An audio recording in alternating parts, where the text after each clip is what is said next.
fucking Saturday night, and yet again another edition of Oh Gods, we lost him already. Tracks of the Damned, and apparently one of the Damned just got away from us. He'll be right back, so don't worry. In the meantime, folks, I know it's the Yule season and everyone's feeling frisky. Let me tell you something. If you feel the need to drink, do what Reaper does and stay your ass at home. Quit going to the bar. Yes. Because I must say, thank you to everyone on Facebook that has reached out to Mischief and myself, and the fact that our vehicle was destroyed by a drunk driver last night while it was parked. So just wanted to thank you all for that. It made our day. It was kind of a difficult day, but it did make our day.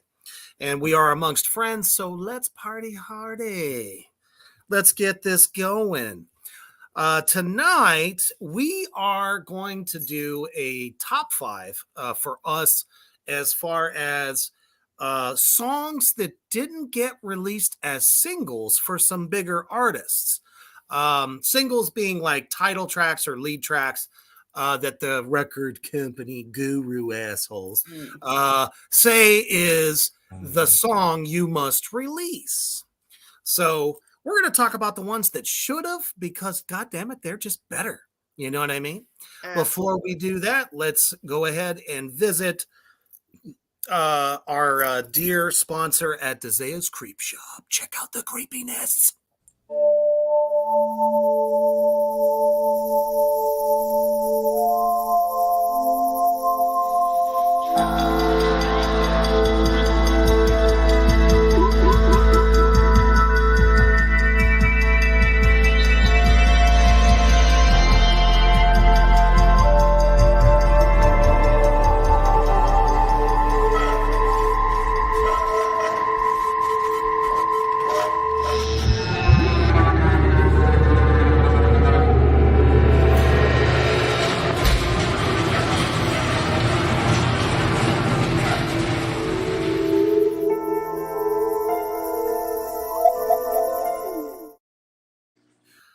I must say, those Christmas style shirts are just divine.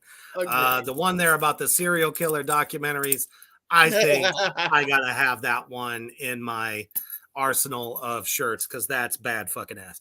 So if you like dark humor, a horror fan, horror lover of all different types of creepy oddities and stuff, get over to DezeaSCreepShop.com right now after the broadcast. All right. So here we go. We're going to kick off this fucking amazing list of artists that we have chosen, songs that we feel should have been released as singles instead of some of the ones that we've already gotten. Yes. Delectable. All right. Well, I guess I'm going first as usual. Yeah, we actually ended up in the right order this time. How about that? Did. It's because you're look at us smart. Us smart. Anyway, all right. The first one I'm going with is by Mr. Wednesday 13. Ooh. And on his album Transylvania 90210, the only single was I Walked with a Zombie. And I feel like there's at least Bad Things really should have been the single on that album. That song fucking kicks ass. It's aggressive. It's angry. And I just think it would have been a great single. So kind of one of those get you up and moving, going. Yeah. You know, if you're having a day where the world has shit on you, it's one of them songs you can play that just, you know, makes it all better in a very violent kind of way. I can get with that. I think we can all get with that at some times. Shit. Oh, Kyler says, ooh, I Walk with a Zombie. Interesting choice. I mean, that's definitely probably the most radio-friendly song on the album, so that's why it was a single, but, like, only one single? Are you fucking kidding me? You know, it's just like, I don't know if the radio stations are just against playing super aggressive stuff on their show. I don't get Maybe, I that don't know. Me because, neither. in years past, especially in metal's heyday in the 80s, they weren't afraid to play the hard hitting stuff. And it's like nowadays, it's like, oh no, too aggressive. It's not radio friendly. Come on. What the fuck? By the way, all of you out there in Three Witches Land, if you have some songs from any of the bands that we'll be mentioning, please put it in the comments. Let us know what you think. Some Yes. songs that should have made it as a single. Now, this also transcends into videos as well. Although sometimes some of the better songs do get turned into a video, but usually it's because they were chosen as singles. Oh, we have a question from Kyler. My daughter found Murder Dolls before Wednesday. No, you're not the only one. In a lot of ways, and I know I'm a very big Twiggy Ramirez fan. I kind of always felt that the Murder Dolls were better than Wednesday 13.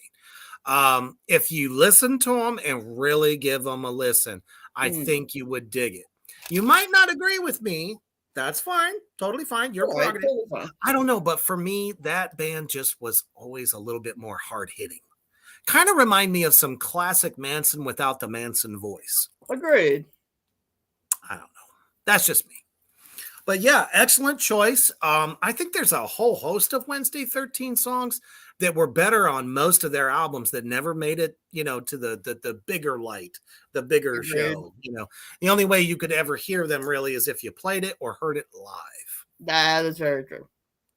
Which brings me to my all-time favorite and doom metal masters, Black Sabbath. There are so many songs on all of these classic albums that never was released as a single. So we're going to visit the album Volume 4, which is an album that is very near and dear to me because just so many damn good songs on that record, stuff that can kind of get you in a happy mood, and then stuff that makes you just want to kill shit. I happen to feel that this particular song, which actually comes at the very end of the album, should have been an anthem song for them during this time. Snowblind was great. I'm not taking that away. St. Vitus Dance, all those ones, a Cornucopia, great fucking songs. But there's one track, the last track on the album, that just takes you a thrill ride into the Omniverse, and that song is titled Under the Sun. Starts off super fucking doomy. And then out of nowhere, the riff master General Iommi kicks in, dun dun dun dun dun dun dun dun dun dun dun dun blues, and the fat fucking geezer Butler bass that we all know and love just grooves you into the next room. So I felt that this song was probably the hardest hitting and best song on the whole fucking record. Don't get me wrong, Supernaut was bad fucking ass, but Under the Sun will kick you right in the dick. Okay. I don't want to be. But you know what? I would have to Thank you, John. Happy to kick the drunk driver from last night in the dick. Yes. And then I would get pointy shoes and make her pointy boots that she has and kick him in the ass. No lube, straight dry. Yeah, riding dirty. Yeah. I like the choice.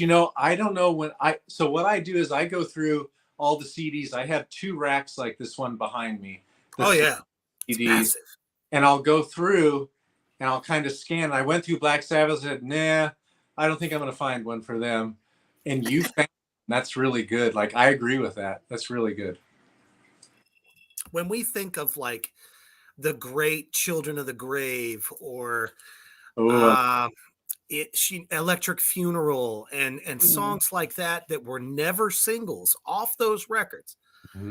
War Pigs and Paranoid were like the only ones off of the Paranoid record that made it anywhere, especially on the radio. So it's like this song is very indicative of their classic doom gloom blues shuffle thing that they do. And it became a staple rhythm amongst all doom metalers at one time or another. So in this case, that song really is the hardest, heaviest song on the record. And it's really them. You know, they weren't hippies, people. They weren't. They fucking came from nothing and let you know what the hard life was about. And songs like that, and it's one of my favorite topics. Preacher, don't tell me what life is all about. Mm-hmm. And it's about going against, you know, all these, you know, religion bashers that hated them. And I just thought it was just, I mean, how many of us have felt that way in one time or another? So it's like, don't fucking talk to me. I'll knock you out, you know? Hey, Reaper, tonight, do we get a Reaper interpretation, like where you kind of scat the song, like the drum beats and stuff for every song tonight? I just might. Yeah, sure. And it's kind of funny because I was thinking about that as I was putting the list together, because I'm like replaying the song in my head, because I've played them like thousands of times. And it's just like, yeah, these are the songs that it just moved me in that rhythmic, you know, kind of badass attitude. Don't give two fucks, not one. You know, it's just they're better. I don't know. Yeah, you know, I watched an interview this week with the drummer from Anthrax and now Pantera, which I would love. Charlie Benante, yeah, Charlie. Kudos to you, Charlie. And who knew? And is he ever good at describing a song with his mouth, like all the percussion and the guitars and stuff? He's really good at it. It's almost like part of drum language to speak it. Yeah. I can recall, you know, my 20-year career of teaching band in the public schools, doing the very same thing. And I can even come in and out with like the melodic parts, and they're just like, what are you doing? I'm like, that's just music language, man. Get to know it. Be in the know. Be cool. Did they say, I hate you? What are you doing? No, they never exactly said that. They usually just burst out laughing because they think I'm having a conniption fit. I'm like, I'm not having a conniption. I can't fucking talk. I'm not having a fit. It's just that is how I am vocally describing the song to you, if that makes sense. All right, great choice.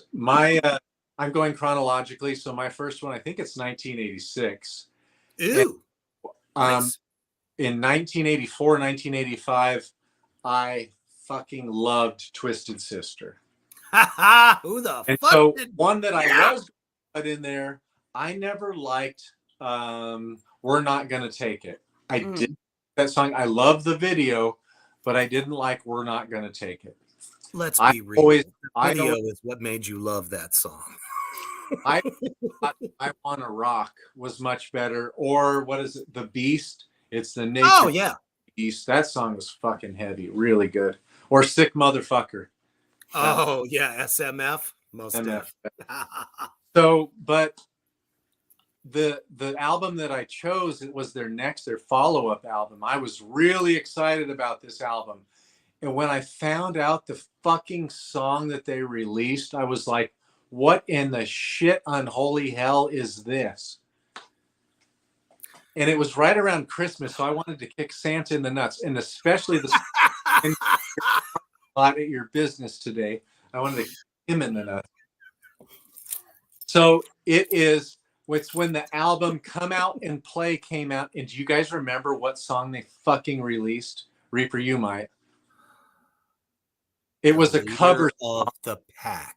Yes.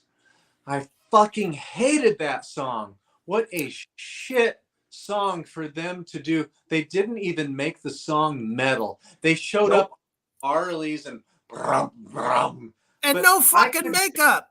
Yes. If they released in drag, it would have been kind of funny. I would have appreciated that. Exactly. But fucking song sucked. I was so fucking pissed. and it set the tone for their demise. They were Oh, it sure did. and there actually were a couple of really good songs on that album.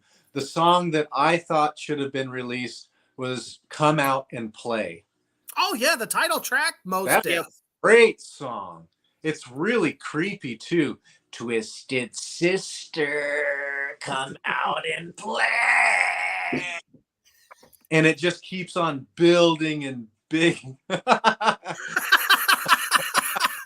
And Johnny in for the win. Yep. But that's mine. And this is my number one fucking bullshit that corporate record companies I know they forced them to release that shit to think that they were did. commercial, and they didn't understand the true edge of metalheads. And metalheads fucking rejected that, and Twisted Sister never gained credibility again, in my opinion. Most Def. It's almost like right around the time. Do you remember when Kiss released Lick It Up? Yes. It was the first time those assholes took all the makeup off, and suddenly they're a party band. Yeah. Really? Yeah. You know, all you showed was, hey, we got money. We were famous once in the 70s, and we can pull chicks. Okay, good for you, but guess what? Your music sucks. Yeah. It was like the worst song ever. So what did they, same goddamn thing. I bet you those fucking corporate gurus back in those days said, oh, Kiss took off their makeup. Guess what? You guys should no longer do what made you famous in the first place. It's like, no, we wanted to see you as you guys were. That's why we love the album Stay Hungry. Raise your hand if you ever wanted to see Gene Simmons without makeup, or Ace Frehley with no makeup. Fuck. Ugly. Absolutely not. I mean, what an upgrade. Gene, you should have left it on, man. Yeah. Did the women put bags over your head when, you know, you were having happy time? Because that's the only way they would stop from vomiting all over your ass. Seriously. That shit was gross. Paul Stanley was fucking horrid too. Boy, I think Reaper has extra venom tonight. I love this Reaper. Let's keep it. I don't, like I said, I'm in a foul mood, but I'm having fun at the same time. So fuck Santa. All right, here we go. See, hashtag for the night. We're here to support Reaper. Oh my goodness. So much fun. But yeah, I agree.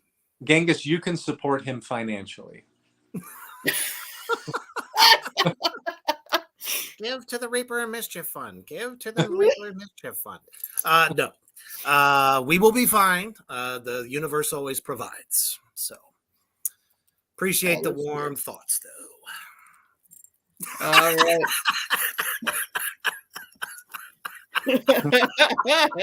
See, it's already festering like a sexually transmitted disease. I love it. I think that might need to become a t-shirt.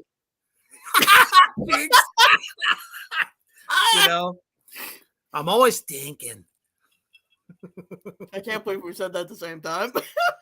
You know. All right. I'm going to stick with the title tracks that should have been singles. Gotcha. And I am going with a Rammstein song this time. I knew it. Okay, that was my other thought.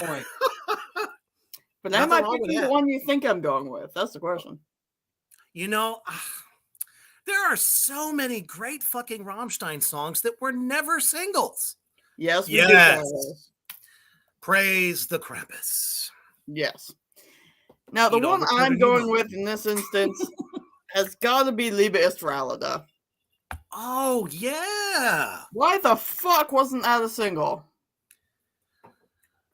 And I found out which ones were singles, and why the fuck was Halfish, however the fuck you're supposed to say it, Highfish, Yeah, I know. Why did they make that fucking song a single?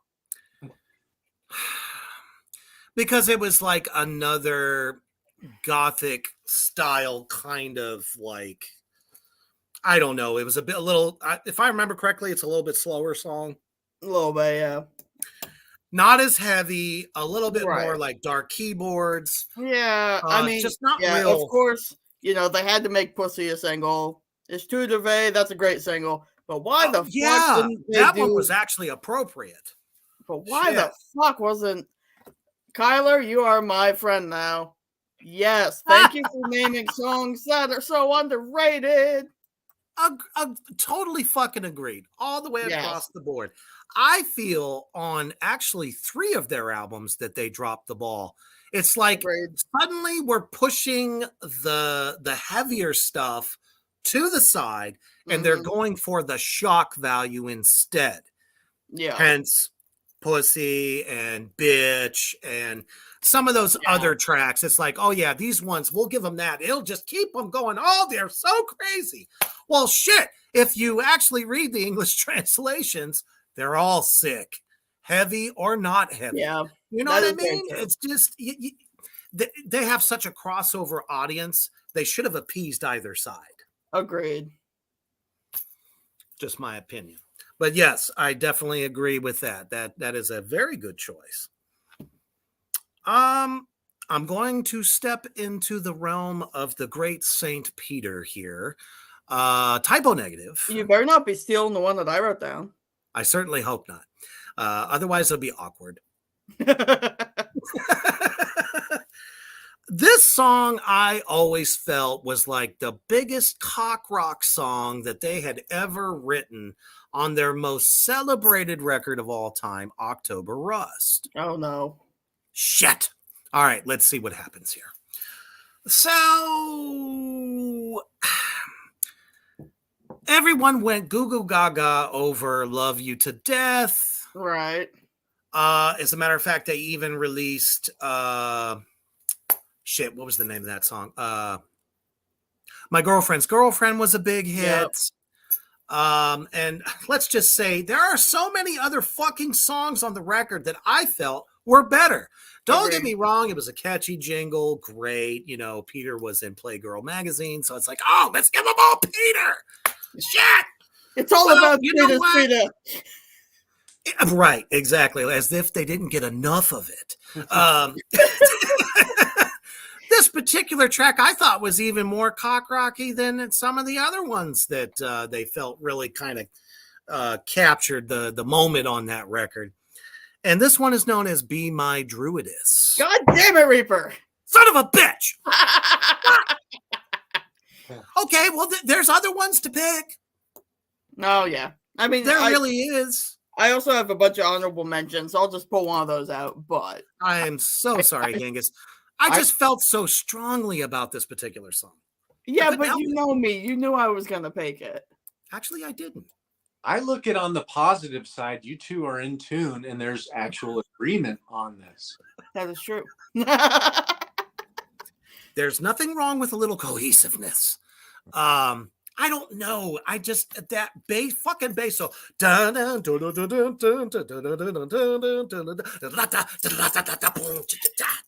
we go. I mean, it just fucking it gets you going. I just like want to fucking start clapping. I do anything, Exactly. And it's like all of a sudden he's talking about trying to make some bitch calm over and over again. I'm just like, yeah, that's fucking just beast shit right there. Great fucking song. And I bet you they didn't release it because it had the word in it. Probably. I mean, it's, it doesn't Guitar solo is badass too. It doesn't have to mean that. It could mean, I'll make you come to dinner. Come to dinner. Come back to me. Make you come to the opera. I don't fucking know, but they could have sold it however they wanted to. Just a great fucking, I don't know. I had to. For years, I felt this way. I'm like, why was this never on the radio? Musically, fucking brilliant. I just didn't understand why was The Praise of Bacchus a single from that album. That was a shocker for me too. I have to agree with that also. No, it just wasn't. I know when you think of what that subject matter is, Bach is Right. the patron deity of partying. That just wasn't Type O. No. They were not known for being a party band. They were known for being dark and dingy, stank, and you just had no choice but to love it. Yep. All right. Okay, well, my band, which band these days is extremely trendy to hate? Limp Bizkit. No, I'm sorry. Yeah, but a bigger band than that had a that used to be great and then fell big time. Nickelback. Avenged Sevenfold. So coming off of Injustice for All, gotcha. Ah. that was my third choice. Millions and millions and millions and millions of other people were super excited. And even to this day, I fucking hate Enter Sandman. I like the riff and I like playing the riff on guitar. It's a fun riff, but just that section is a fun riff. However, the song, like they're trying to be cutesy and fun. And I did. 3-year-old could have played it. Yeah. That's not what we were used to. Yeah, and I mean, I could pick any other song off of that album, and I actually did like the album okay. I just never liked Enter Sandman. And when I heard that, I was just like, come on. If you're going to make changes, don't come out with that song. And the video that left nothing to the imagination about a child having a bad dream and all of that. Ooh, as if we all didn't have that at one time or another. Come on. Yeah, it was just too mainstream. Then I had to hear it at every fucking hockey game that I went to. I have that effect on people. So anything, the one that I chose was Holier Than Thou, just because it was a little bit. Oh yeah, it was a little bit more upbeat, and I thought that it would connect to their previous albums a little bit better. But really, without Cliffy writing songs and handling most of what I believe the structure of the songs, right? So much straightforward. I think he had his imprint on Injustice for All, because those songs, I love that fucking album. He did. I mean, he was taking them to the brink of something really phenomenal. And just a damn fucking shame. And I believe that Bob Rock did most of the writing. He killed him for that album, and then the next one. And then dude, you saw the making of that album, right? Yeah. How many fucking times did he tell those guys that no, simpler, no? Constantly giving them the direction that, like, you could hear moments where they were still in thrash mode and Bob would fucking stop them right in the middle of the fucking recording and say, do you want to be megastars or stay where you're at? Yeah. And I was just like, dude, if I could reach through that fucking TV screen right now, I'd choke the life out of you.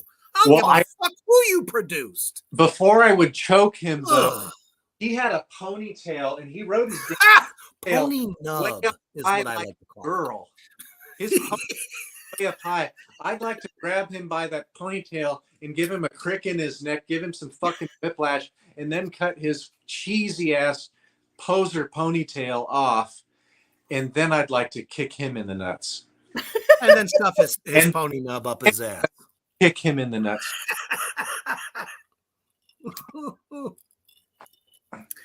By far, that was one of the more somewhat exciting songs off that record. Instead of ballads that they're not known for doing. And the fact that Bob Rock had the audacity, the unmitigated goal to tell James he knew how to sing was the worst thing that could have ever have happened. We lost the grit, the gravel, the grrr in James. Suddenly he's like, I can sing in tune. No, you can't! Come on. And, Mm. and then, of course, all the hair went and suddenly they're a boy band. So, They were I feel you on that, alter- though. That was pretty cool. they I were agree. they were alternative Reaper.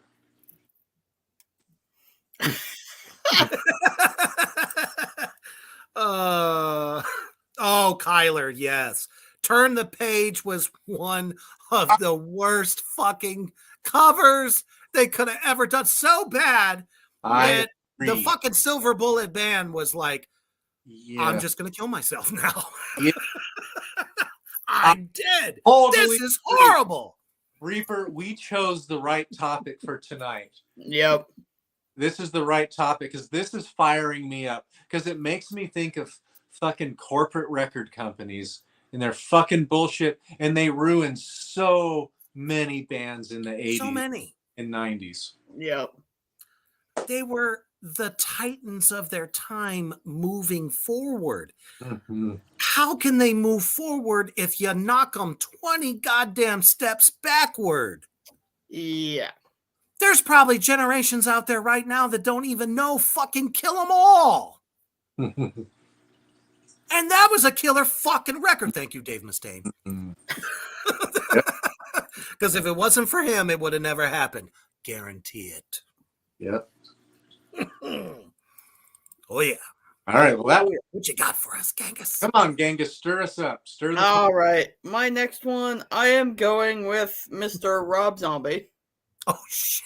All right. When did Rob? What'd you say, Hoofbeast? When did he suck ass with a single? I'm actually going with his most recent album, The Lunar Injection, whatever. Oh, okay, for sure.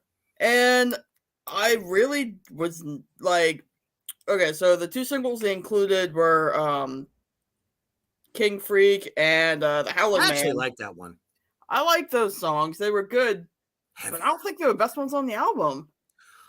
No, yeah, you're right about that. It's just that okay, for me, King Freak was like a little bit of a glimpse back into Rob in his prime. That is true. It was more like that stomp until the funk came in at the end of the song, and it was like, Yeah. What happened? But The Howling Man, I feel like just felt like a very just typical run-of-the-mill Rob Zombie song. There's nothing special about it. So I would have gone with either super weird. I probably got, I don't know, my favorite track on the album was Boom Boom Boom. I think that would have been a much better single. Is that a sexy song? I have no idea, to be perfectly honest. Crow Killer was good too, Kyler. I agree. And where's Mischief's 2 cents? Don't get me started. She says, "Don't get me started." There Nope. you go. Keep going. She's full of piss and vinegar right now, just like me. Come on, Mischief. It feels good. Let it out. Become one with your anger. That's when people die. This is true. Especially the guy when I find out what his name was. Yeah. I can't wait. Yep. You can actually say that about a lot of Rob Zombie's albums, in my opinion. Agreed. There's some tracks I kind of felt on the album that was right after Hellbilly Deluxe that had some sick fucking heavy tunes, never got released. Tyler says, "Love you, Mischief. Don't hurt me." Down, baby, down. Don't hurt him. So, yeah, I feel that. And it was a good effort, too. A solid effort. Not like the fucking in a UFO song. I sorry. hated that song. I thought that was the dumbest goddamn song ever. He was probably Man, everybody's fucking a UFO. It's like, what? And- Actually, honestly, that whole album, I did not like it. It was kind of like no, it was like one big "I'm on meth" kind of album. That was the acid witch celebration dispenser fucking in space or whatever. Yeah. Who in their right mind would name songs like that? The fucking name of the album was even worse. Yep.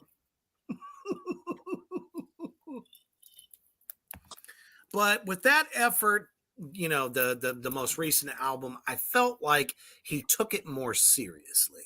That is true. Like people, you know, critics, even fans were probably, you know, over the last couple of years going, Rob's kind of losing his step. He doesn't really give a fuck about his music anymore. He only cares about his badass fucking horror films. Not all of them, but some of them are good. And it's like he can't do both worlds. So I kind of felt like that album was like a fuck you. Look, I'm still King Freak. I can get it done. And some of those songs definitely say it. But, you know, I guess he just felt a little bit more strongly about certain songs than others. I guess so. All right, Salem. You can get daddy time later. All right. Now, some people might step on my schwangola for saying this, but I'm going back to the 80s one more time. Okay. And this particular one, I feel super fucking strongly about. Uh-oh. He was a living legend. He's unfortunately gone, and we miss you. Ronnie James Dio. And I am taking us back to the Holy Diver album. Uh-oh. There are some songs on there that were never super out there unless you bought the record. You would never hear this song on the radio. And the one that I'm talking about is Stand Up and Shout. It is, and thank you. She just shut my fucking shit off. Hello, I'm back. I take many forms. I go by many names. I can come and go at will. Thank you, Salem. Fuck off, bitch! All right. So I got Tourette's tonight. Ha! You just don't know what the fuck's going to come out of my mouth. Here we go. So I'm talking about the song Stand Up and Shout. It's like real fucking strong, like guitar riff opening up like, oh shit. And you got Vinny Appice going, boom, boom, boom, boom. And then all of a sudden just kicks it as, oh my damn. I'm like, what a way to open up your fucking album with an ass kicker. Never on the radio. How could you not do that? I know everybody knows Holy Diver. No, this is like I'm a stormtrooper of fucking murder. This song was so good. Why wouldn't they play it on the radio? You know, this is the first time Dio is stepping out on his own. He hasn't got Black Sabbath. He doesn't have fucking Rainbow. It's just him. You know, I just always felt that this song should have been on the radio, and it's a much stronger song. Don't get me wrong. I love Holy Diver, but they could have had both. Hey, Reaper, I have a message for you from my mother. You need to switch to decaf. Well, you can tell your mom I've been traumatized in the last 24 hours, and I'm just kind of letting it out. It's fun, though. I enjoy myself. I don't wish you more ill things to happen in the future, but this is kind of fun. Let's take advantage of it and ride the wave. That is true. I don't know. That particular song, it was so good. But it just really surprised me and could have stood up against, you know, some of the Metallica songs at the time, some of the, not necessarily thrashier, but just like real, you know, fast kind of tempo stuff. It was what metal was really all about at the time. But it was angsty. It was trying to get you to, you know, lift your voice, that kind of thing. But Reaper, isn't that album like just loaded with banger hits? Like the whole thing. To me, Ah, tough choices. I agree. I don't know that I can argue with the choices. I mean, they chose fucking awesome songs. That whole album is great. I'm not denying that. I'm just wondering why not that one. Yeah. Yeah. God, they're all so good though. Like, what good memories with that album. I remember when that damn thing came out. My friend had it, and I was listening to his house. This is a little funny. So he had a pellet gun, one of those pump pellet guns. So what we did is we looked out over his fence, and there was a big park behind his house, and as cars drove by, we were cars with the pellet gun. Oh, shit. We were real shitheads. And home, and for some reason I told my brother about this, and my brother went straight to my dad. Oh no. Oh. Oh yeah, I was fucking No! But what I remember most for that day was playing Holy Diver over and over again when I hung out with my friend. I still remember that day. I remember right where I was sitting, everything. And I remember I agree, wholeheartedly that the whole album as a whole is fantastic, but they still picked certain songs to lead the charge. Mhm. I don't know. I just felt that was one that could have stood up. Yeah. Maybe a little bit harder, Yeah. That's just me, though. Fair enough. I had a really hard time picking my 5 songs. Like Same. I did too. when I went through most of the albums, I agreed with most of them. Like I thought, yeah, that's a good one. Or I couldn't find one that would overpower it. Yeah, either that or I had the issue where I kept, being like, ooh, I wonder if that song was a single, and I couldn't find information. Mm. That happened a lot though. I don't know. I kind of wanted to take a stance. This is just me personally. I wanted to look at some of the most celebrated artists, even some that are, multi-genre.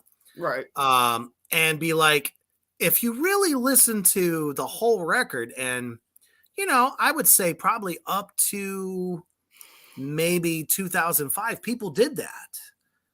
Mm-hmm. And maybe they would have discovered that there were better songs that it was like, why wasn't that one of the ones I heard before I bought it? You know what I mean? I don't know. I took it as like a personal challenge. All right. Well, for my number 3, we're going to go to Bad Kitty. An extreme metal band. That cat better be careful. Oh, trust me. Yeah, you're not in the mood tonight. It's just water, folks. So we're going to go in, we're going to take a look into heavy metal, or not heavy metal, extreme metal, and Yes. put out 2 extreme metal albums in the early 90s. And then when they came out with their 3rd one, it was a big shock to the system. Like, this band from Sweden was known for its tone, Swedish death metal tone. I think Reaper knows who I'm going to talk about. And when this 3rd album came out, it had a really cool Marvel Comics character on it, and I had that version, and I fucking turned it in when I went through a religious phase in my life. Oh, no. What a collectible I turned away. But anyways, so when the band we're talking about, of course, is Entombed. And when they had Wolverine Blues come out, their 3rd album, and when the 3rd came out, they released a single, and it was Hollow Man. And so I already didn't like the new tone. I didn't like that they were more kind of like death and roll now, and it wasn't really extreme metal so much anymore. But when I listened to the whole, I still bought the album, and I liked every fucking other song on the album but Hollow Man. I just thought Hollow Man was flat, repetitive, and not very ambitious or dynamic. And so the song that I would have put in place of that is Full of Hell.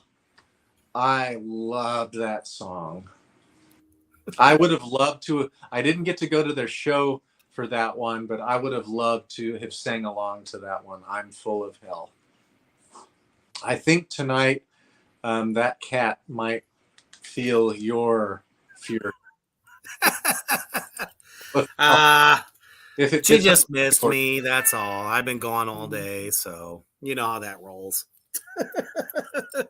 She's our lap kitty. But that's my choice. I was really excited. I didn't like Clandestine as much as Left Hand Path, but when Wolverine Blues came out, I did not like Hollow Man, but I still gave him a chance. I ended up loving the album.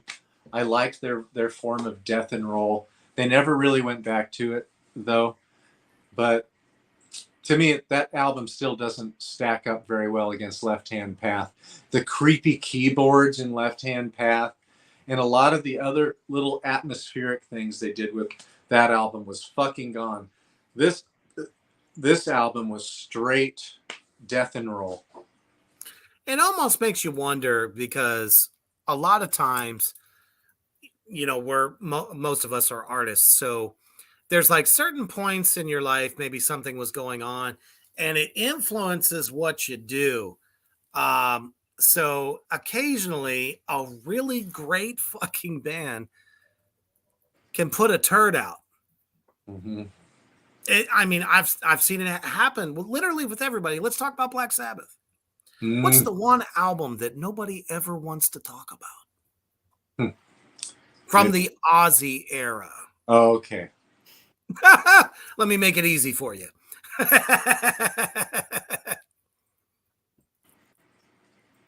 Technical Ecstasy. Yeah.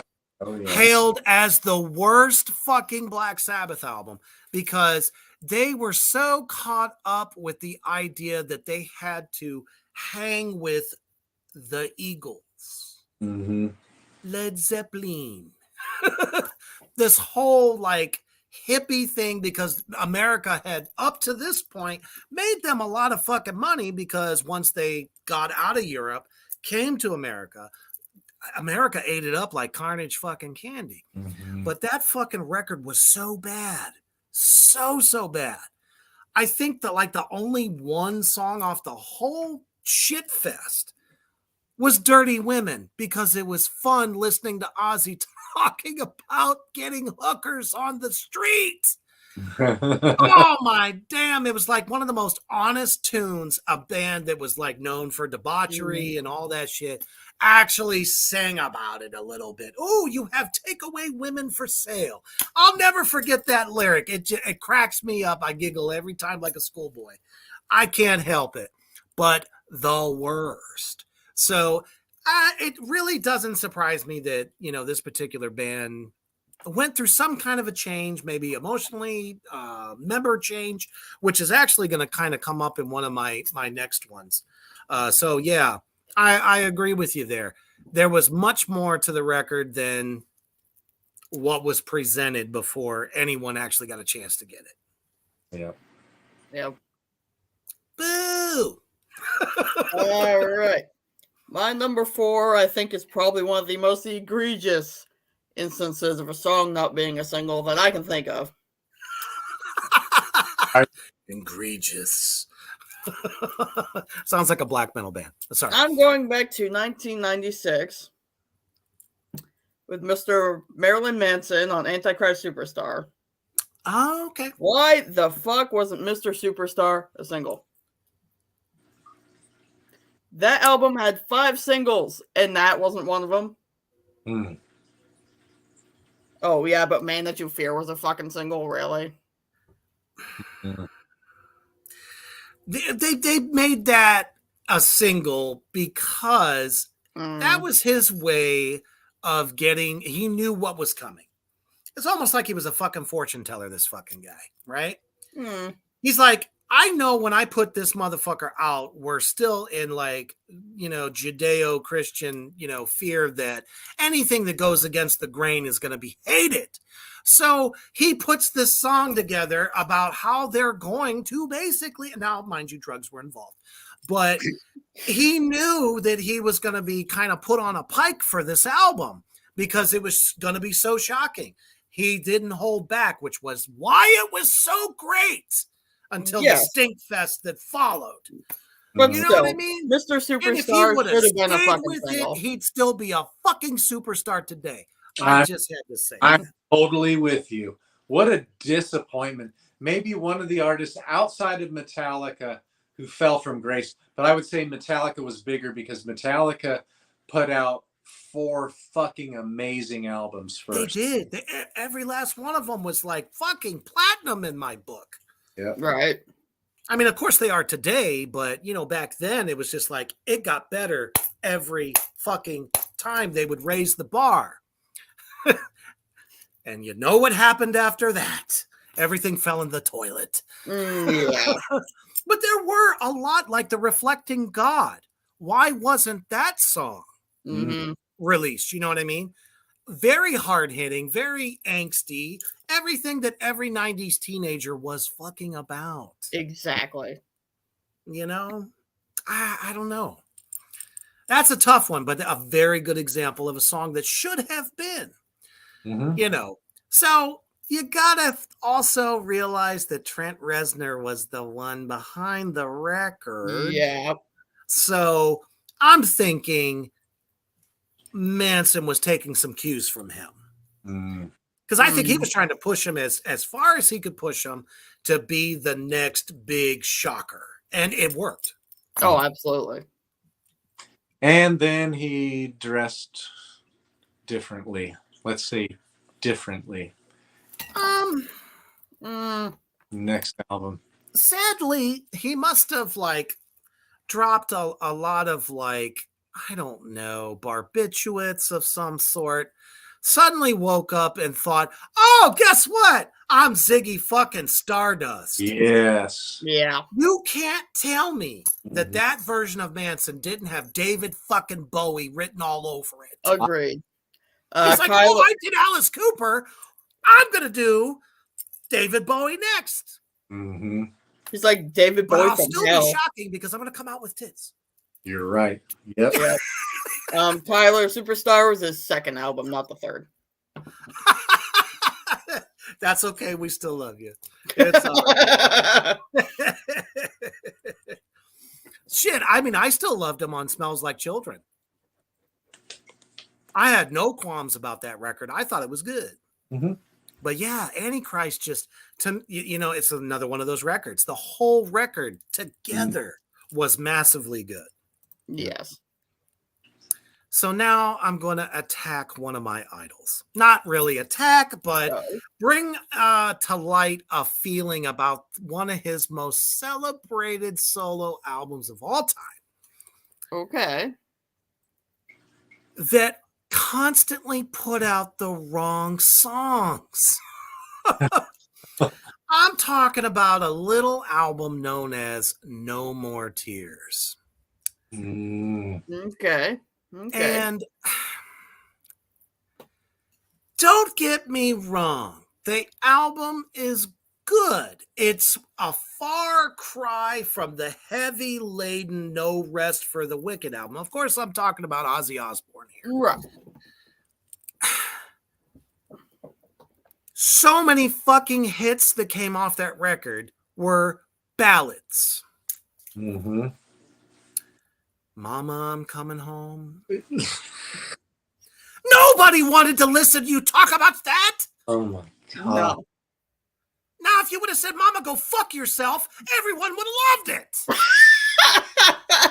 All that did was appease every, fucking, I don't know, girl in their 20s at the time. Oh, Ozzy, you lost all your weight. Your tits went away. Guess what? You're sex symbol. No, you're not. And nice try. But back in those days, those songs is what sold records. And that album came out when we had to listen to cassettes, and you had to fast forward that to shit instead of just click next. You had to suffer through it. Literally suffer through this record because No Rest for the Wicked was so good. Everything was so dark. It's like, oh shit, he got clean. Guess what? He's a pussy now. Okay, we got the message. But the song that opens up the record was the best certified banger. Yep. Mr. Tinker Train. Why? I know the subject matter was bad, but Ozzy was known for his, controversy. And man, sax fucking licks on that tune. Mhm. Down, down, down, down, down, down, down. Boom, go, go, go. I mean, you could just fucking like raise your fist to that shit. Did you know the video never even made it to MTV at the time? Mm. It was a great video, and it was the very first like live one that he did in this version of the band. So, it didn't have all the big, pyrotechnics. He came out with the circle glasses because, he's an old guy. So, he's still stuck in the 60s because that's where his brain was left. But, that song was great. But I guarantee it, just like you said before, Hoofbeast, the fact that the record company said too explicit. Mm-hmm. Mhm. Let's go with your lighter stuff. Let's hear you whine like an old fucking lady. That's what happened. It's like, okay, you feel bad about all the shit you did in the past. Why can't you just say that in a memoir? Don't put it on the record. Because let's face it, every record after that has a song in there about, I'm so sorry I fucked up. How many times do we have to hear that song? Just in a different way, a different band, a different musicians playing behind it. That song was awesome, but it never seen the light of day unless you went to see the tour. I like the No More Tears riff in that. Like, that was pretty thick and pretty heavy. I really like that song, but Mama, I'm Coming Home, that was made for every fucking Southern rock station or the shit out of me that played Guns N' Roses Patient and what's that October Rain shit incessantly. I didn't even want to listen to the radio. I lived in Columbus, Georgia, or I was at Fort Benning, Georgia. And that's what I got. November Rain. Yeah. Oh, God. I was like, oh, you named a song after my birth month, and it was nothing but puke. God, Mama, I'm Coming Home, though. I'm glad you brought that album up. I That had to say fucking sucked. every fucking song except for Mr. Tinker Train and No More Tears, the title track, was I'm sorry. I agree. Totally. Yep. All right, we can tell he's been through the 12-step program for the umpteenth time, and it took for a while until later on he got back on the booze and everything got better. I think he got neutered during that episode. Oh, yeah, because at that point, Sharon had the balls right here, and she could squeeze them at any moment and say, guess what? Your career's over, dickhead. Mm-hmm. Come on. You can't tell me that's not true out there in Three Witches Land. That is definitely true. Seriously. That record could have been so much better. Ozzy was never about being a pop artist. But that song gave us hope. Oh, God, awful. Hey, out there in the comment section, you tell me I'm full of shit. That's fine. But I'm telling you right now, that album sucked. Yeah, you know what? I've never got to express how I felt publicly about that fucking album. This feels Most good. people won't speak against it because they're afraid to get shit on. Yeah, this I agree with you. Those are the only two good songs on that damn album. I mean, you might as well took Ozzy's name off it, and if you would have called it like the Zakk Wylde Hour, because all his riffing was fantastic. Yeah. You know, I felt like Randy Castillo, the drummer, way underplayed. He did not give you the fills that you got on the record that preceded it. That man was a great technician as a metal drummer. And he was just playing boom, tack, Yeah. boom, tack. I'm Yeah. like, where did your balls go? Straight into your left ear. That's what happened. Did Bob write that album? Huh? Did Bob Suck a Cock Rock produce that album? You know what? He could have been back there somewhere. I can sense the pony nub. Yes. Because, I mean, this is not the Ozzy we knew. Mm-mm. Edge was totally gone. It's like, how do you go from singing about the Manson family murders to fucking I'm so sorry. I'm alone on my own. Shut up! Sorry, I just had to say that. You were awesome tonight. Never enough laughs. Gotta have it. You Sure. take yourself too seriously, go home. You know? All right. For me, Awesome. we go up to, I think this album came out in 2005. Nice. Okay. And so this is another extreme metal band, which it was kind of harder to come out with extreme metal bands, but this one is pretty popular. Like as I went through, I was like, well, what song was a fucking hit? Yeah, exactly. So this album I fucking love from beginning to end, but the song that I think is possibly flat that I would probably give a 3.5 stars out of 5 for is Redneck. And I'm talking about Oh, yeah. God Yep. and the album Sacrament. Yep. That's one of my I favorite. felt that coming. That album is in my top 10 of all time. I fucking love that album. I wish Walk With Me in Hell was in that album because I love that song. I love it. I always kind of secretly felt that it belonged on that record. Yeah. But I love that album as well. But Sacrament is an amazing album. But when Redneck came out, once again, kind of an interesting, but I didn't get how it related to Redneck, the video that came out where they have the clown in some kid's birthday party and Lamb of God comes out. I didn't get that part of it. And that was just, to me, the song that I would have chosen for that is Walk With Me in Hell. Yes. Right off the bat. That song is one that everybody, when I went and saw him, everybody's Walk With Me. Everybody got into that. And then it's the dun dun dun dun dun dun dun dun dun dun dun. And then the guitars come in. Oh, so fucking good. So I'm not as pissed at this. It's hard for me to get as pissed as this as the gem that you brought up being Ozzy Osbourne. The diamond in the Mama rough. fucking home. My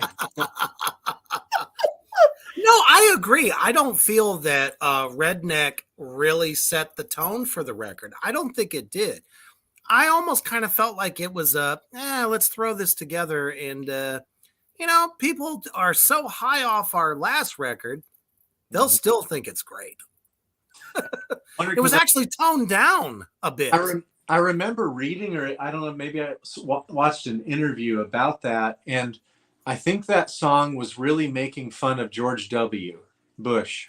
Probably. It was a political song, and I'm wondering if they released it to poke fun at him and to, for his illegal invasion of Iraq. But Maybe. I don't know. I don't could know. be. But that I couldn't make sense as when there were so many other amazing songs. Why did they choose that one? Yeah. That definitely is not the best song. It seemed like the play it safe kind of thing. Yeah. Let's give them a taste, but not give them the whole sandwich. I don't know. It was all right. Just not them though. Yeah. Yeah. Drums were killer though. Oh yeah, all of them, every song. Let me tell you, ever since Adler has been gone from the band, I feel they're not the same band. The last two albums have Nothing been against the other guy. the other, but Adler to me did some shit albums as well. After Sacrament, the next three albums I thought were real downers. Ugh. I also kind of feel like their creativity was Yeah. kind of, it's like, all right, everyone finally noticed us after 10 fucking years. Mm-hmm. 10 years of grinding it out, and suddenly we're a success. So what do? They don't reinvent the wheel. They just keep the same wheel turning. Well, if you think about Metallica and how did Metallica change after their first four albums? Metallica, well, I won't say like the Black didn't do this so much, but well, it definitely was on Saint Anger and Death Magnetic, and then the last. Oh God! But every song is all about rhythm. It's about let's get going, and it's going to be the same beat, and the songs are not dynamic. They don't change tempo like they used to. They don't have flavors. It's Lars being one of the most boring fucking drummers ever, because he was not boring before that. Like I would say Injustice and All and everything before that, he was not a boring drummer. He was a typical 80s metal drummer, but he actually, every song wasn't played the same by him. No. And after you could feel the influences that he had. Yeah. And it was also pre-cocaine. Yeah. It's like as soon as they got hooked on that shit, James, Lars, I think even Kurt got in on that. Probably. I think Newstead was the only dude that didn't. It's like trying to get him to do anything. That fucking, what was that movie? Metallica, I'm a Monster or something. Monster something. Some kind of monster. Some kind of monster, that's right. And they're in a studio session, and tell me why Lars ends up looking like a fucking half-assed wannabe Eminem. I said it. No one else has, but I will. That fucking fruitcake, he was so high off his ass. Lars or James said, fucking put a beat to this shit, and he couldn't even make a rhythm that even came close to making sense. I'm sitting here going, and you wanted to show the whole world this. Kills me to this day. I think we have really good tangents. We go off onto tangents. We do.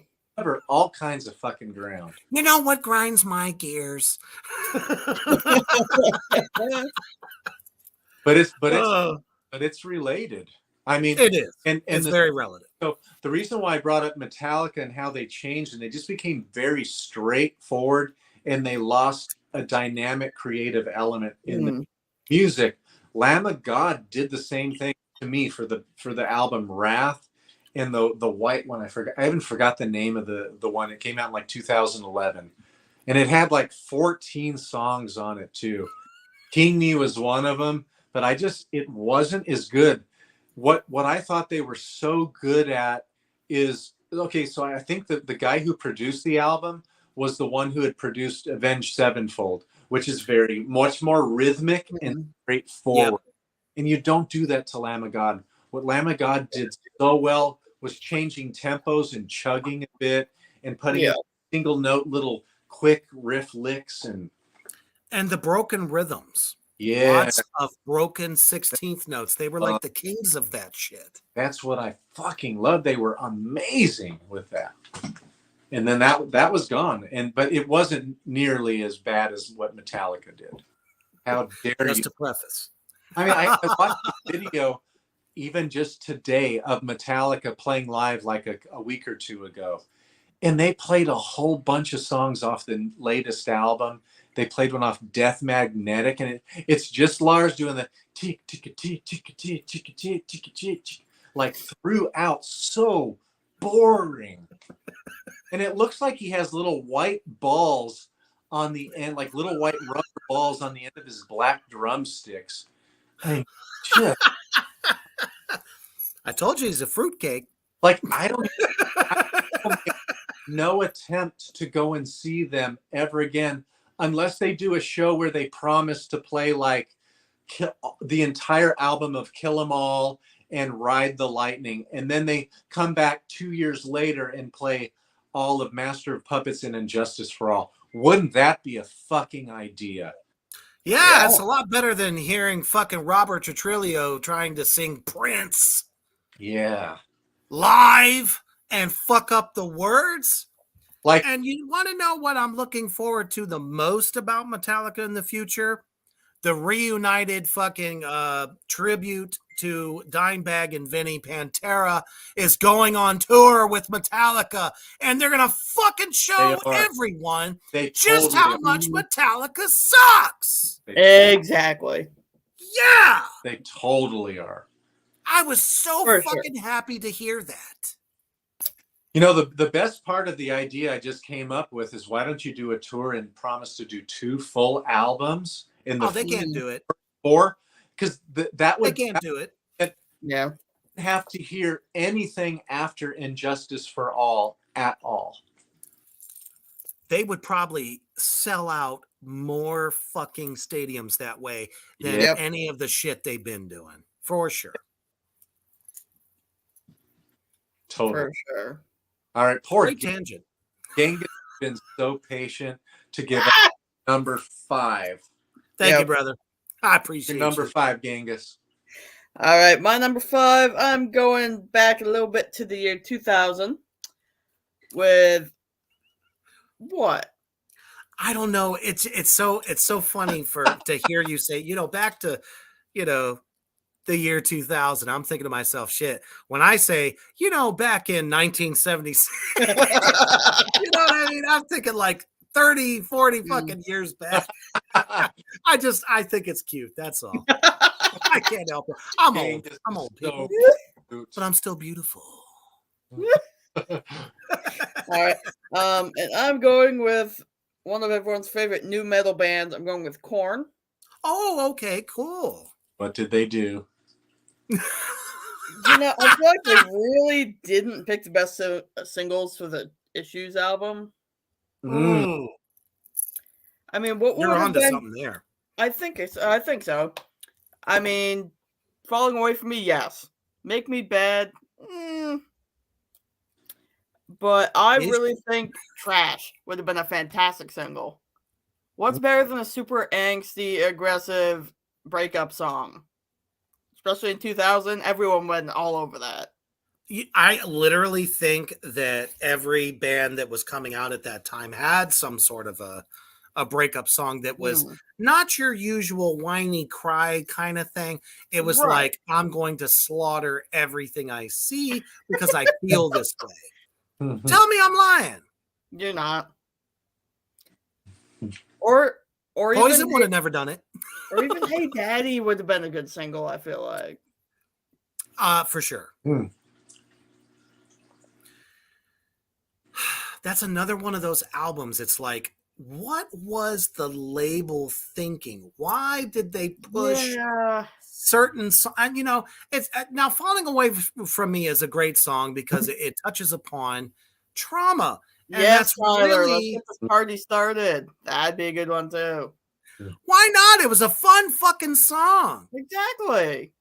Not everyone in metal has to be depressed all the fucking time. You know what I mean? And that was what was great about Korn. Still is. Yeah. Not everything is doom and gloom. You can balance like emotions throughout an entire record. It's like one emotion doesn't dominate the whole thing. Hell, the most recent record is a lot more about like positive and healing and shit than anything. And that's how you can tell a band has matured from what they were born from. Right. As a band. You see that maturity, you see that they're just constantly getting better and better. And it's almost, that's why their fans are so diehard. They felt like they grew with them.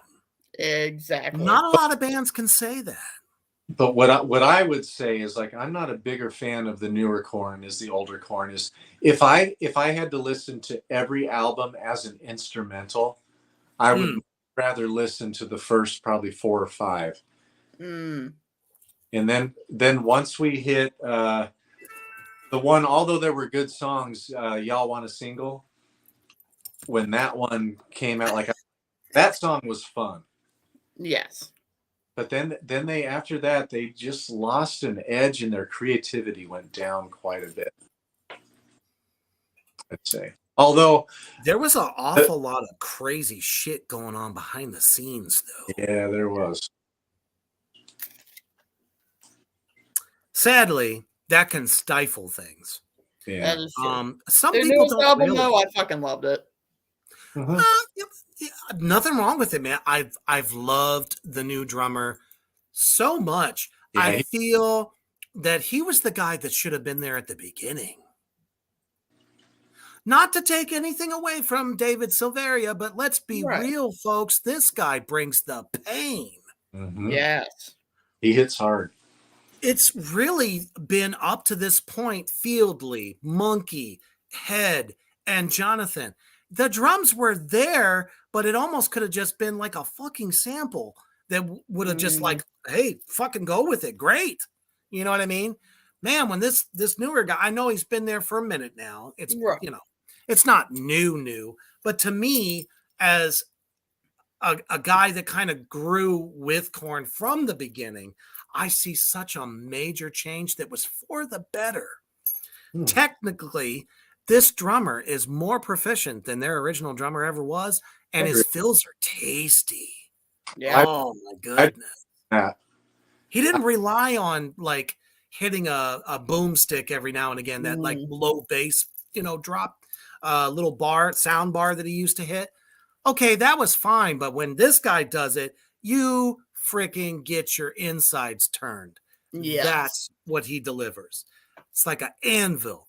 And the grooves are sick. I love it. So for my last one, and I know a lot of fans of this band would probably disagree with me, which I don't know. Fuck you. That's how I feel about it. There is one album that is so underrated by this band, and I don't know why, because I fucking loved it.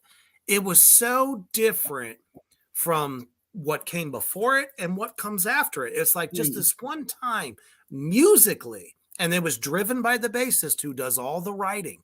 I thought it was fucking brilliant. And I'm talking about Cannibal Corpse. The album is The Wretched Spawn.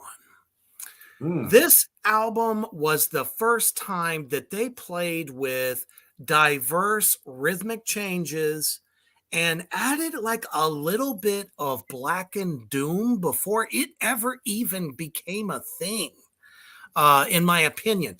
And Corpse Grinder delivered. On this record, you literally could hear and understand every disgusting word that came out of his mouth, because it wasn't all just super fucking blast beats. No, you heard and felt everything. And one of the things I loved about this record so much was the fact that you really could hear the brilliance of that bass player. He's the only death metal guy that I know that plays with fingers. He doesn't use a pick. There's no need for it. I've always kind of compared him to Geezer Butler, because he's the Geezer Butler on crack. And he's, not to mention, just a music theory guru. The guy's amazing. But the songs that were released, and there was only like a couple of them that came out of it, I am not sure why the title track, The Wretched Spawn, didn't make it. No video for it. Nothing. No radio play. Even on the underground stations, it got nothing. The Wretched Spawn song is just so groovy. And that's hard to say for a band like Cannibal Corpse, which is like so up and down. And the album that followed, what actually tanked compared to The Wretched Spawn, which I thought was really interesting, because they made the drummer play to a click track. How are you going to do that to a 40-something-year-old drummer? Oh, You've never played the one before, so why don't you do it now? Almost killed him. At one point, had to go to the hospital. So this record, and they had a different guitar player too. The bald-headed guy who ended up playing for, I want to say, was it Dark Throne? I think it was Dark Throne. He ended up leaving Cannibal Corpse after that record. But man, his fucking, and this is something I never thought I'd ever see, played death metal on a Gibson Les Paul. That's like a faux pas in death metal, right? But man, when he played, it was good. Which is why you got some of these tasty chuggerific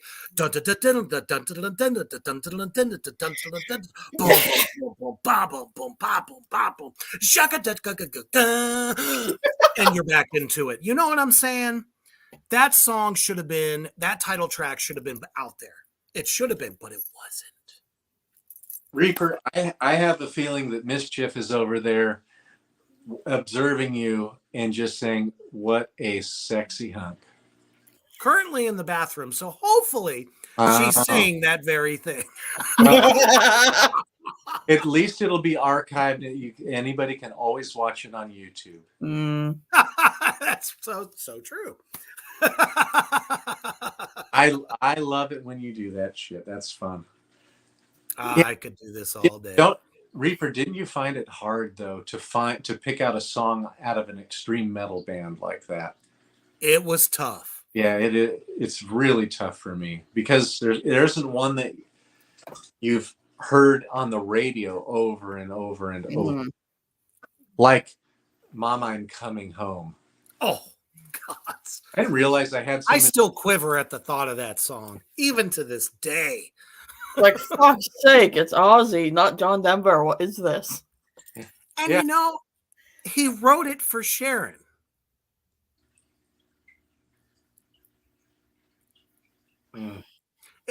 Is that the fetish there? She's like his mama? Knew that I had some. I don't know, but I guarantee she heard that shit and was like, oh, Ozzy. Shut up, you cunt. I think it's like the English do. I think it's because the kids called her mama, and then Ozzy called her mama as well, because that's what we did in my family with my kids. Like we. Okay. So even to this day, that could be. Even to this day, I still call my wife mom. My daughters did all of the time. That's so cute. Do.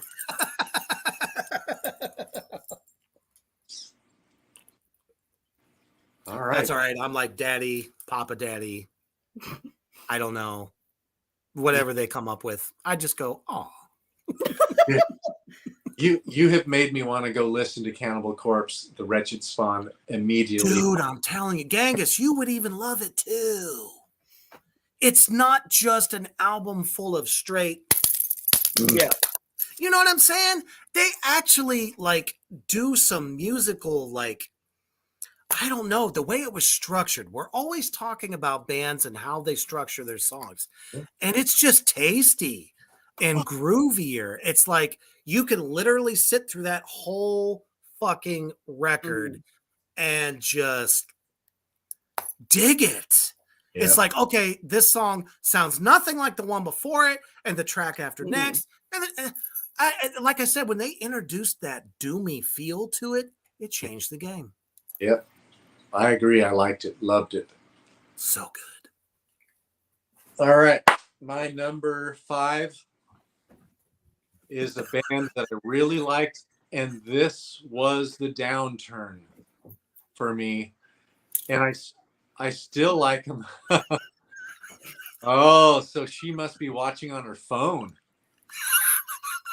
Shut up. Now that's dedication. I'll tell you.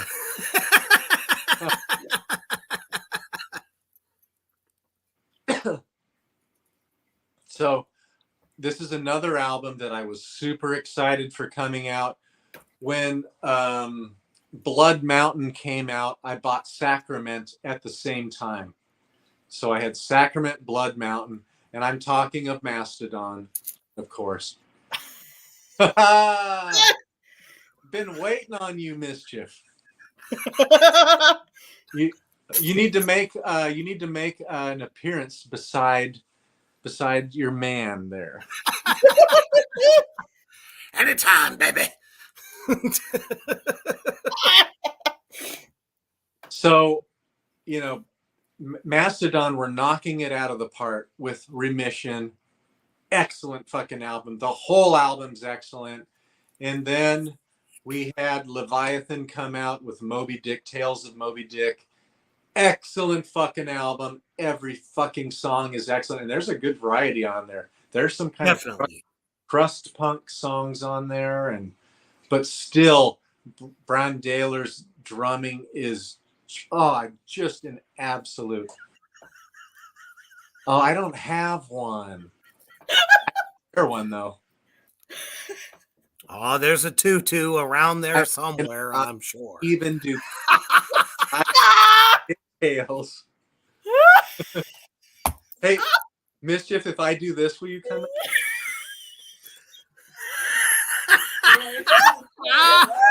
He put his hair up in pigtails. I will do it again for her if she comes on screen. Oh my goodness! Dance, monkey, dance. No, I'm kidding. So that's out. I can't even right now. Oh, you're beautiful. Am I a pretty girl? Yes, SpongeBob. No, he says, you're beautiful. All right. Thank you, Mischief.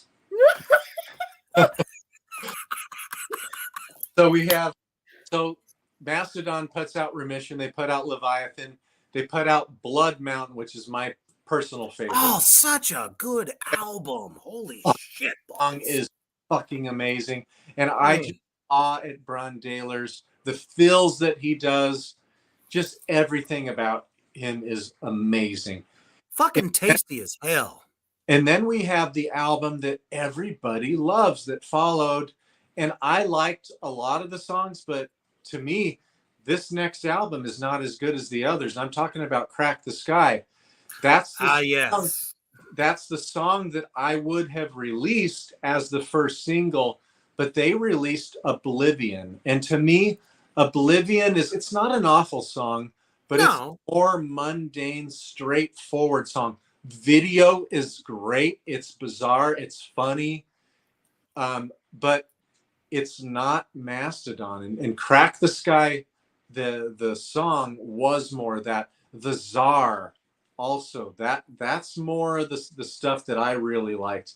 And then after that album, they put out The Hunter, and then they're into just kind of like more kind of rock and roll. And it's still good stuff. I still like it. I don't hate it. I mean, it's not like I'm listening to Lady Gaga or Beyonce, but could you imagine? Oh God. Either one of them like fronting that band. That would just be the mashup of the century. Well, hey, let's get back onto beating up Metallica, because Metallica brought out Lady Gaga. But anyways, Mastodon released Oblivion as the first song. And to me, by far, that's the song that's very different, but it's just not dynamic and it's not as interesting at all to me. So I was like, what the hell is this? And finally the album came out and I was like, oh, well, there's still a bunch of good tracks. It's like, okay, for those of you out there in Three Witches Land, you guys are avid listeners to a lot of the bands that we talk about. So it's like when a single is released, I don't know, in my opinion, a single is what sets the fucking tone for the whole record before you hear it, which is why I advocated like a motherfucker to Kingside Records when the Black Flame came out last year, I said Three Witches is the banger that will set the tone for this record. Yeah. And it was like all my bandmates were like, no, there's this one, that one, that. Title track was great, don't get me wrong. But let me tell you, when Three Witches hit, everyone was like, fuck! I gotta go get this record now.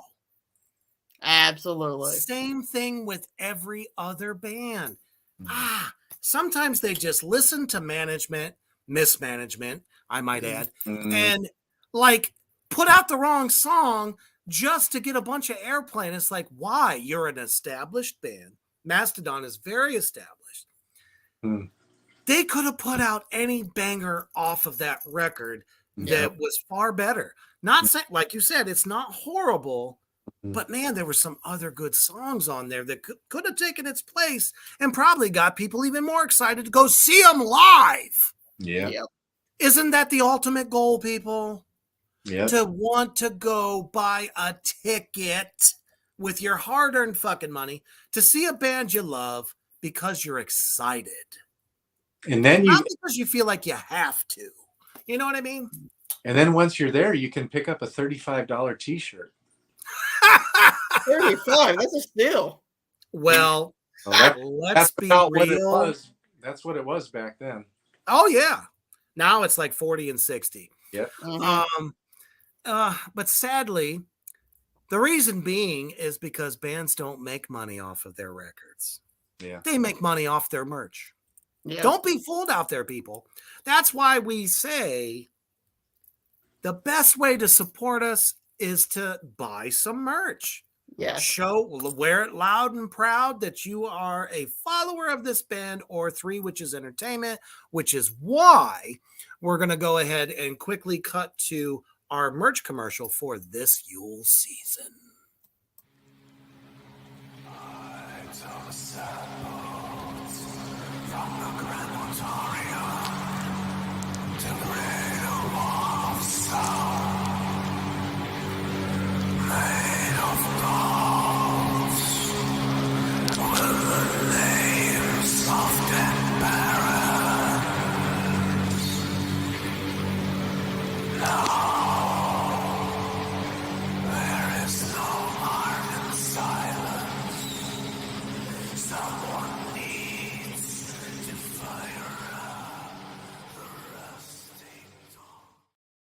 And that's why we love you all. You love this show. You've been tuning in every Saturday. You make us feel so good, and we love you for it.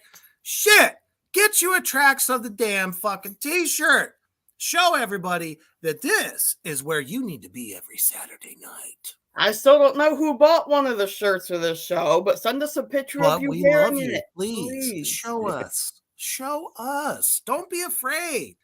It's like a red badge of courage. Wear that shit. Yes. And we will definitely repost you all over our social media in a heartbeat. Most def. Yes. Absolutely. That is one of my favorite designs. Never gets old. I can remember when that shit was created.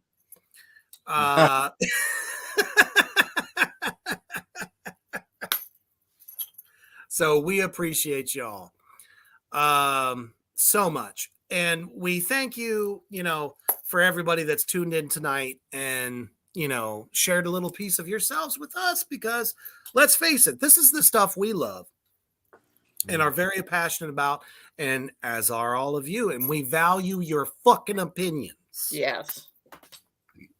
Don't be afraid to tell us, hey, you're fucking slipping. And we'll be like, hey, you're fucking wrong. But that's okay. For sure. Yeah. Do we have any honorable mentions at this time? Mine is not metal, but it was Pearl Jam when they came out with Alive instead of Even Flow as their first single. You know what? I agree 100%, even though fuck that band in the motherfucking ear. Seriously, much better fucking song, and probably would have got double the amount of people that want to hear your shit. For real. It was more hard hitting. I agree. Yeah. Yeah. Well, you know, I had to go there. I had to do this.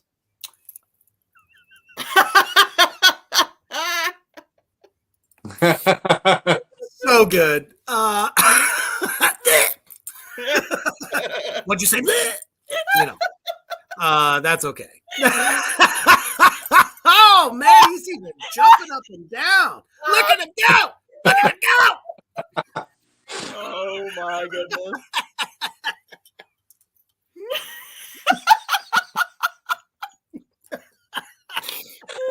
See, people need to stay tuned and watch each show all the way through the end. Damn. Seriously. Oh no. Yeah.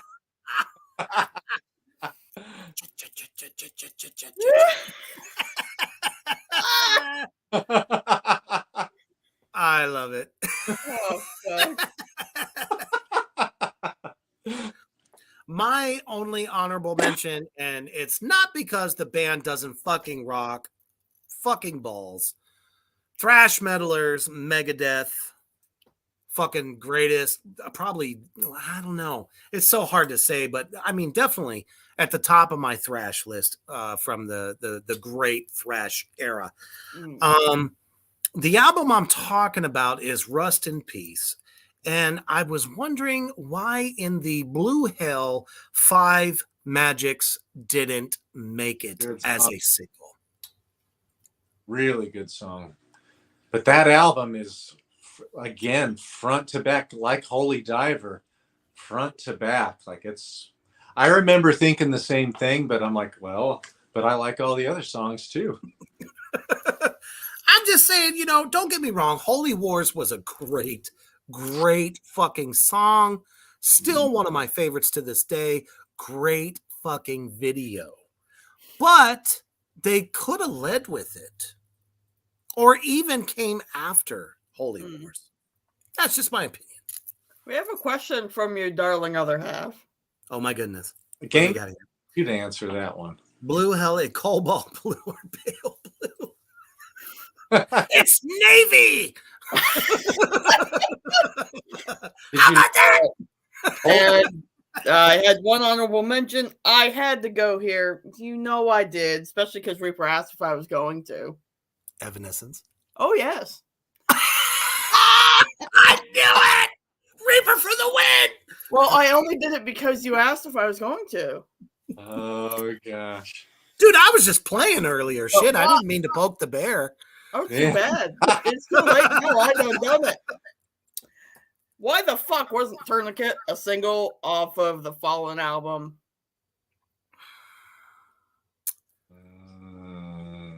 I think I can say yeah.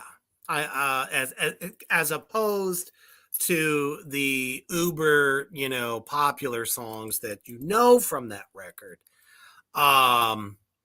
Shit, there's one on the shop playlist that I don't mind.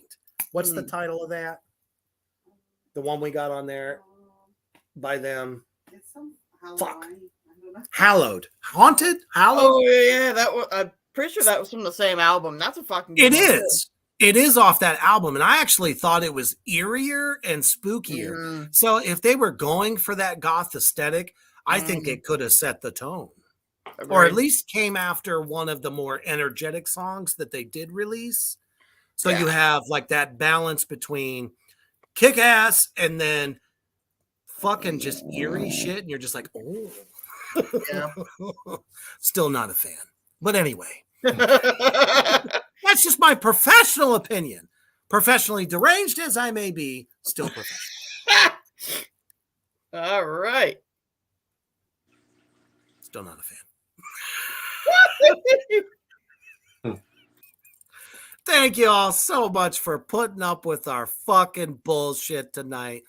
It was all about fuck Santa. Hashtag fuck Santa.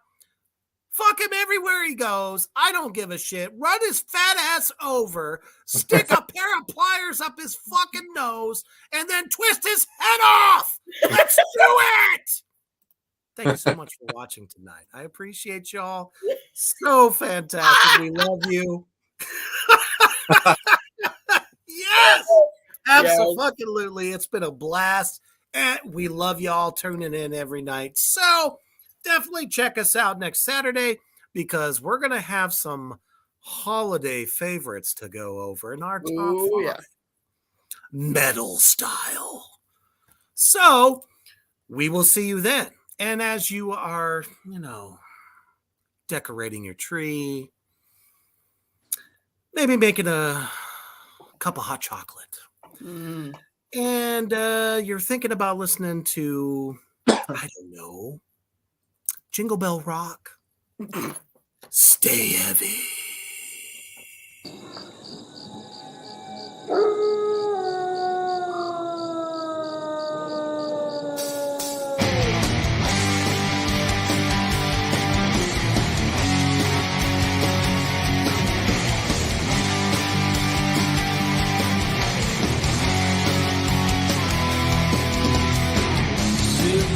Rotting in this wasteland, left us some bleached bones.